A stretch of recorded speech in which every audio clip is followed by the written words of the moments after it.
ఛత్తీస్గఢ్లో అబూజ్మడ్లో భద్రతా బలగాలకు మావోయిస్టులకు మధ్య భీకర ఎన్కౌంటర్ జరుగుతుంది. ఎదురు కాల్పుల్లో ఒక మావోయిస్టు మృతి చెందాడు. ఇంకా కాల్పులు కొనసాగుతున్నాయి. ఎన్కౌంటర్ను నారాయణపూర్ ఎస్పీ రాబిన్సన్ గుడియా ధృవీకరించారు. ఘటనా స్థలం ఛత్తీస్గఢ్ మహారాష్ట్ర సరిహద్దులో ఉంది.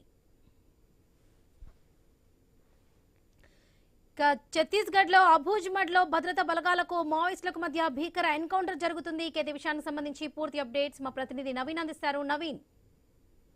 వరలక్ష్మి ఛత్తీస్గఢ్ రాష్ట్రంలోని ఇటు మహారాష్ట్ర ఛత్తీస్గఢ్ సరిహద్దు ప్రాంతంలో అబూజ్మడ్ అడవి ప్రాంతాలు ఉంటాయి. అబూజ్మడ్ అడవి ప్రాంతంలో భారీ ఎన్కౌంటర్ కొనసాగుతుంది. ఎన్కౌంటర్ లో ఇప్పటికే ఒక మావోయిస్ట్ చనిపోయినట్టుగా అయితే ఛత్తీస్గఢ్ సంబంధించిన పోలీసులు అయితే ధృవీకరించిన పరిస్థితి కాబట్టి నారాయణపూర్ జిల్లా ఎస్పీ రాబిన్ తనైతే ఒక మావోయిస్ట్ చనిపోయాడు. ఇంకా ఎన్కౌంటర్ సంబంధించిన పూర్తి డీటెయిల్స్ ఎన్కౌంటర్ ఆగిపోయినాక చెప్తామని చెప్తున్నాం. ప్రస్తుతానికైతే భారీ ఎత్తున కాల్పుల మోత అయితే వినపడుతుందని చెప్పేసి కూడా స్థానికంగా ఉన్నటువంటి కుగ్రామ ప్రజలు చెప్తున్నట్టు తప్పుగా పడుతుంది. ఉదయం నుంచి కూడా పూర్తి స్థాయిలో కూడా ఈ మహారాష్ట్ర సోటు ఛత్తీస్గఢ్ సరిహద్దు ప్రాంతంలో నారాయణపూర్ ఉంటుంది. నారాయణపూర్ అబూజ్మడ్ అడుగు ప్రాంతాలంటూ ఆడ మావోయిస్టులు కొంతకాలంగా షెల్టర్ జోన్ చేసుకున్న ప్రాంతంలో సంచరిస్తున్నట్టుగా తెలుస్తుంది. అంతేకాకుండా మావోయిస్టు సంబంధించిన పార్టీ ఆవిర్భావ దినోత్సవం జరుగుతున్న నేపథ్యంలో అక్కడ కొంతమంది మావోయిస్టులు సమావేశం అయినట్టుగా పోలీసు ఇంటెలిజెన్స్ వర్గాల తో పూర్తి స్థాయి కూడా ప్రాంతం మొత్తం కూడా చుట్టుముట్టే పరిస్థితి మనం చూడవచ్చు. ప్రస్తుతానికైతే కాల్పులు కొనసాగుతున్నాయి. ఇంకా అదనపు బలగాలను కూడా అక్కడికి తెప్పిస్తున్నామని చెప్పేసి కూడా జిల్లా ఎస్పీ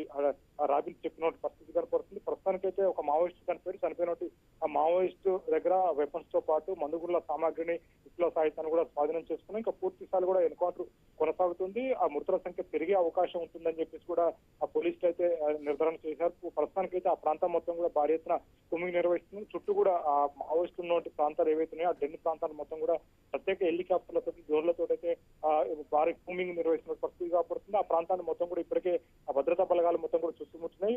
మావోయిస్టు వైపు నుంచి కూడా భారీ ఎత్తున కూడా కాల్పులు కొనసాగుతున్న నేపథ్యంలో అక్కడ ఉన్నట్టు కేంద్ర బలగాలతో పాటు ఆ లోకల్లో ఉన్నట్టు డిఆర్జీ బలగాలు కూడా భారీ ఎత్తున కూడా ప్రాంతాన్ని మొత్తం కూడా చుట్టుముట్టే పరిస్థితి కాబడుతుంది. ఇంకా మావోయిస్టుల సంఖ్య మృతుల సంఖ్య పెరిగే అవకాశం ఉంటుందని చెప్పేసి కూడా పోలీసులు భావిస్తున్నారు. ఇంకా పూర్తి స్థాయిలో కూడా ఆ ప్రాంతంలో కీలక నేతలు ఉంటారని చెప్పేసి కూడా పోలీసులు భావిస్తున్న నేపథ్యంలో ఆ ప్రాంతాన్ని మొత్తం కూడా ప్రస్తుతానికి చుట్టుముట్టే పరిస్థితి కనపడుతుంది. వరలక్ష్మి.